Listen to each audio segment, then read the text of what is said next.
Bonjour tout le monde et bienvenue à une toute nouvelle émission de Whisky et compagnie. Aujourd'hui, au Whisky pour les Nerds, nous parlerons de la triple distillation des Hazelburn à la distillerie Springbank.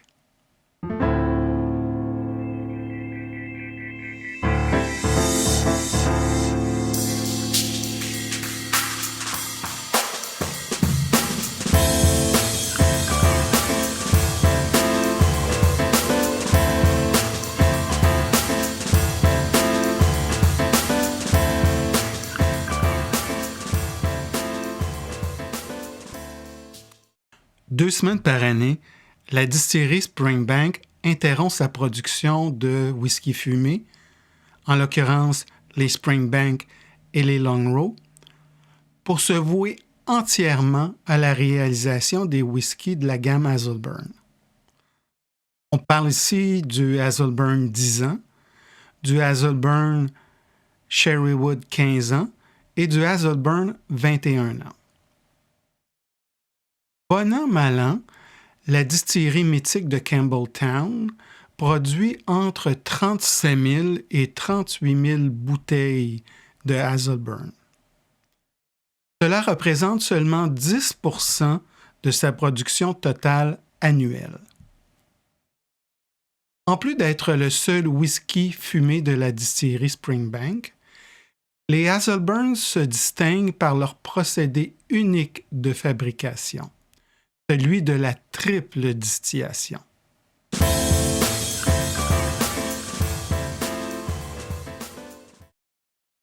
Dans l'univers des whiskies, l'Irlande est reconnue comme étant le porte-étendard de la triple distillation, en raison de son adoption précoce et généralisée de cette méthode de production des whiskies. Cette méthode unique de fabrication reste toutefois peu répandue à travers le monde.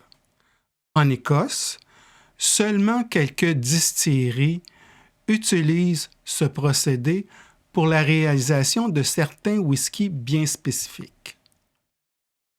Les plus connus sont les distilleries Auchentoshan, Benriach, Benromach et bien évidemment la distillerie Springbank.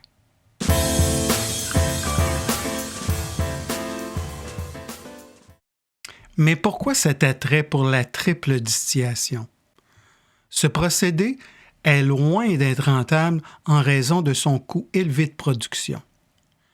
En effet, la triple distillation nécessite souvent des infrastructures plus complexes, des équipements supplémentaires, un allongement du calendrier de production et une mobilisation plus longue de la main-d'œuvre. De plus, elle implique inévitablement des frais supplémentaires en raison d'une demande énergétique plus grande. La triple distillation est d'abord et avant tout une méthode de fabrication privilégiée par le maître de la distillation, le Master Distiller, qui cherche à élaborer un whisky ayant une identité aromatique et gustative très spécifique.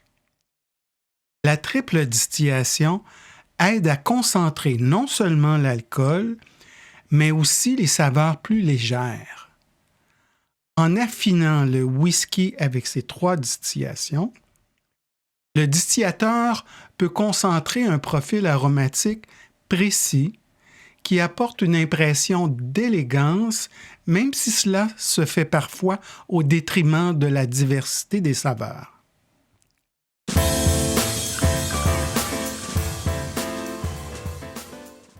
Avant de regarder plus en détail le procédé de triple distillation utilisé à la distillerie Springbank, prenons un instant pour expliquer brièvement en quoi consiste la distillation. La distillation est l'action de purifier et de concentrer un liquide par un processus de vaporisation et de liquéfaction des vapeurs. Les vapeurs provenant d'un mélange chauffé en alambic sont refroidies pour être transformées à nouveau en différents liquides.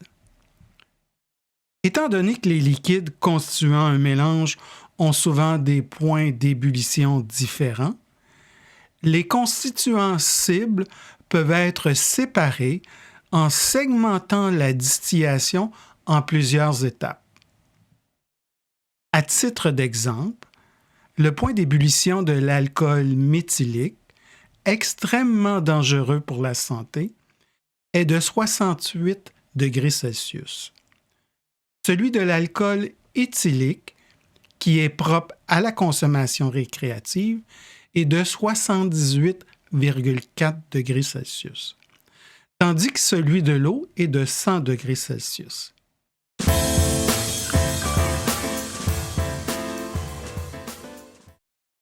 Springbank dispose de 3 alambics pour la réalisation de ses whiskies. L'alambic de première distillation, la Wash Still, est la seule à feu direct. C'est la raison pour laquelle elle dispose d'un mécanisme de mixage continuel pour éviter que le mou ne colle aux parois en cuivre ou ne brûle lors de la distillation. L'alambic intermédiaire, appelé Middle Still ou Faint Still, et l'alambic pour la distillation de l'eau de vie, la Spirit Still, sont chauffés pour leur part par des serpentins de vapeur interne.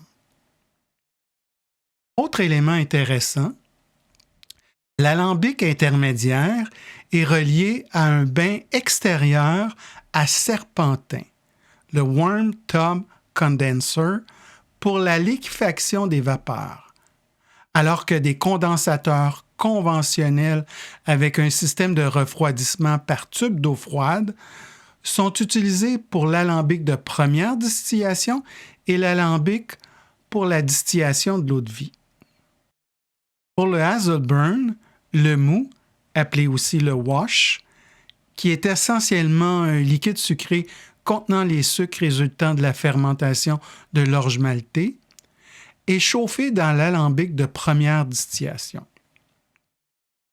Au départ, ce brassin, ou si vous voulez cette bière, possède une teneur en alcool avoisinant les 4 à 6 %. Lors de cette première distillation, le mou est chauffé jusqu'à ce qu'il se vaporise. Les vapeurs qui s'élèvent sont ensuite condensées pour produire ce qu'on appelle les bas vins, low wines, un liquide ayant une teneur en alcool d'environ 20 à 25 %. La méthode traditionnelle de distillation à flamme nue du premier alambic infère au distillat des particularités uniques au whisky de Springbank. Par la suite, les bas-vins résultant de la première distillation seront ensuite chauffés dans l'alambic intermédiaire. Ce processus de distillation supplémentaire permet de concentrer l'alcool et d'éliminer les impuretés. Le produit de cette deuxième distillation est parfois appelé faints ou second faints. La distillation des bas-vins dans l'alambic intermédiaire se décompose en 3 phases distinctes. Les premières et dernières phases, dites tête et queue de distillation, sont mis de côté car ils sont soit impropres à la consommation ou encore en raison de leur caractère inapproprié au plan olfactif ou gustatif. Chaque fois que les têtes et les queues sont séparées, elles sont généralement recyclées lors de la distillation suivante dans le même alambic ou le précédent. La phase intermédiaire de passe de distillation, appelée cœur de chauffe, est recueillie séparément. Il titre habituellement entre 30 et 35 % environ. Pour la troisième et dernière étape de la distillation, le cœur de chauffe de la deuxième distillation est chauffé dans l'alambic de distillation de l'eau-de-vie. Cette troisième distillation répète les mêmes phases que la précédente. Les têtes et les queues sont collectées et séparées pour être distillées à nouveau lors d'une passe suivante. Ce procédé permet d'obtenir un spiritueux encore plus pur avec une teneur en alcool s'élevant maintenant à près de 74 %. La troisième distillation produit un distillat au caractère de fruits d'été. Pensons à la pêche ou à la poire.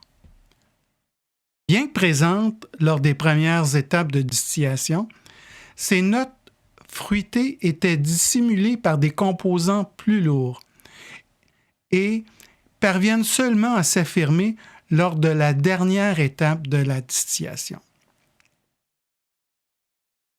Comme nous avons été en mesure de le constater lors de notre dégustation du Hazelburn 10 ans, le résultat final est un whisky avec une texture plus douce, voire onctueuse, avec des arômes plus subtils et une palette de saveurs plus raffinée par rapport au whisky produit selon des méthodes de distillation classiques comme la double distillation.